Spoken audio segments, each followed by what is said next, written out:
JB insists on pronouncing all my three names. I don't know why he insists on Ludovic. But this is your night, JB. It's not our night. I think ours here is to just congratulate him. So worry not about long speeches tonight. JB, congratulations. Just to agree with what my brother Philip Kisia said, that on this table here, we have the 6th President of the Republic of Kenya.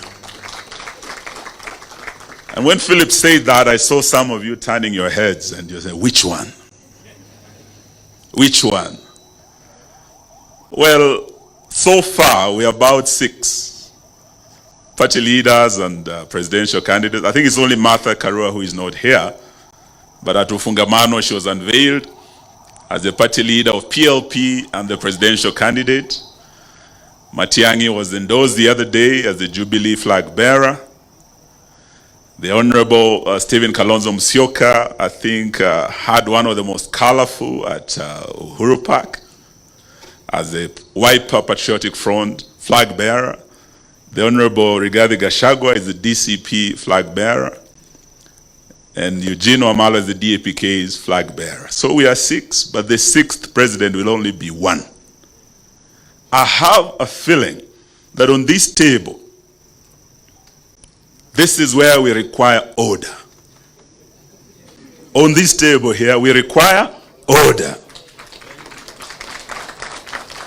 For one term to be real, we require order on this table. I have a feeling J.B. Muturi might just be the man who might bring order on this table. I believe those of you who live in this country and those who live outside the country, the diaspora who are following this event, know that we have a broken government. From the health sector to education, everything is broken. And we need order to be restored in all the sectors across. And for that to happen, we need a leadership that can create order, an honest leadership, a leadership of integrity. People who can look each other in the eye and look Kenyans in the eye and tell them this country is headed in the wrong direction. And we must have an about turn to save our country. I met J.B. Muturi kitambo sana, but those of you who know him, I think he's one of the most honest politicians I've ever met. And he's one leader who is very principled. To bring that order, we require that leadership of integrity and principled leadership. As Mahatma Gandhi once said, the greatest of the 7 sins that he talked about is that sin of practicing politics without principle. Here tonight, we celebrate a leader who, through his public service, and is one man who's worked across all 3 arms of government, from the judiciary to parliament to the executive, and he has shown integrity and honesty. Sometimes it has costed him.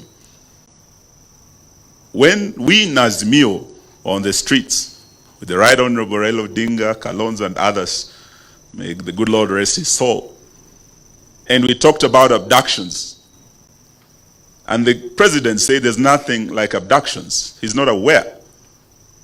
His own minister came out and said his son had been abducted. We've seen his family here tonight, and one of them, I don't know which one. Who was it? Leslie is the one who was abducted. Now, hearing it from a government minister saying, yes, abductions are going on in Kenya, and my own son tonight has been abducted, shocked not just Kenya, shocked the world.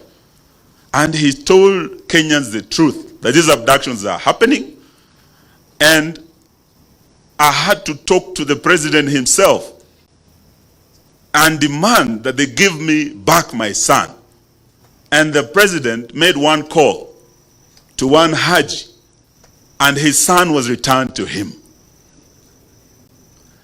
Who would have imagined a minister, a sitting minister, can actually expose a rot in a government and be as honest as JB was?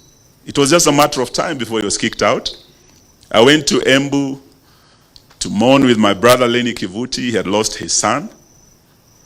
And when JB went there to read the speech of his boss, he was told, we don't want to hear that speech. Usisome. And the man sat down. And when I met him later on, as Lenny was laying his son to rest, he told me, Eugene, my days are numbered in this government, but I want to tell you this. The people of this area, this mountain, have said no to this regime. And they have said it must be one term. This was a sitting cabinet minister. It was just a matter of weeks before he was kicked out. But he has stayed the course. He has stayed with us in the opposition, and he has stayed focused. I believe reading his book, we'll all be inspired to do much more than we should be doing to serve our country. He is a man who would march into hell if necessary for a heavenly cause, as Elvis Presley once sang. And I'm proud to call him my friend. Congratulations, JB. Asante sana, Mungu akubariki.